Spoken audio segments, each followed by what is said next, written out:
Another soiree at the salon of the Auckland Gasthaus. You know, I was thinking about the fact that I am a salonier. Well, that's French, my French, for a male, a host of a salon. And it occurred to me that John Soulnier, whose name you see here mentioned and sometimes written, a friend of mine, his name is French Canadian, and it's spelled Soulnier, but it sounds, Soulnier, it sounds so much like salonier. And I am going to tell him, he'll maybe see it first on this video, that I suspect that his ancestors that came from either French Canada or France were saloniers. They were hosts of salons. I can't think of a better explanation for that name. S-O-U-L, that doesn't actually mean anything in French to me, but salon does, a big room used for intellectual discussions and stuff. And as I said, salonier, that's the feminine version of it. They were much more famous. But there were also saloniers. So I'm going to run that by him. Well, Sophie Survivor is a little unwilling to go into her box at this time. She doesn't realize the danger. She's there. Trip, she does realize the danger after a while, and she's quite happy to get in that area. She's trying out those new boxes I've got ready for when the next kids are born. All right, what I'm going to do today, I've already moved these megaliths. I'm going to call them megaliths because for one man they are.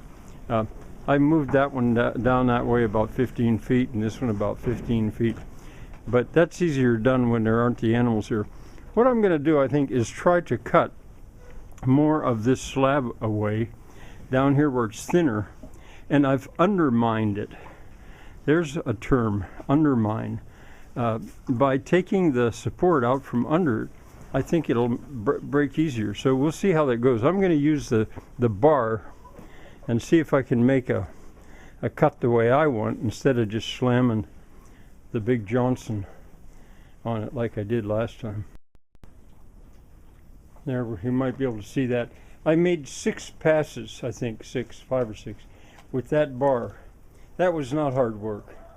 I could break smaller pieces off, but I'm trying for that.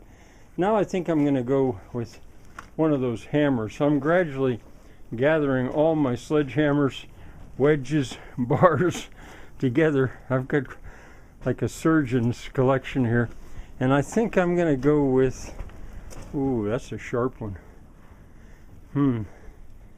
I think I'm going to go with this one though. I made a pass or two with that green pointed hammer, stone hammer I think is what you call them. And now it didn't make a difference.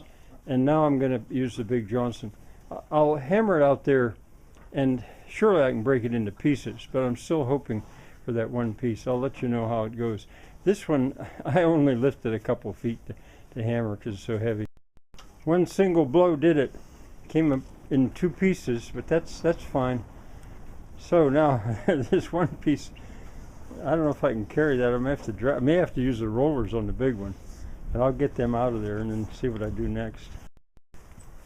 I can manage this. I could probably even carry it, but I wanted to show you if I can do this with one hand.